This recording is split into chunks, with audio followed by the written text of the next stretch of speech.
なぜ自分に釣り合っている相手に惹かれるのか。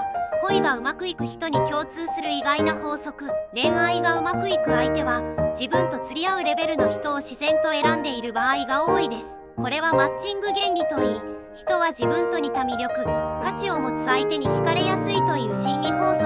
外見、性格、経済力、価値観などが近い相手といると安心感と満足感が得られるのです。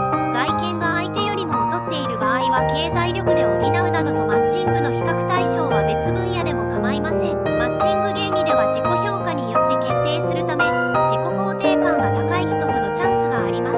恋の秘訣は理想より等身大の相性。あなたにとって本当に心地よい相手は誰ですか？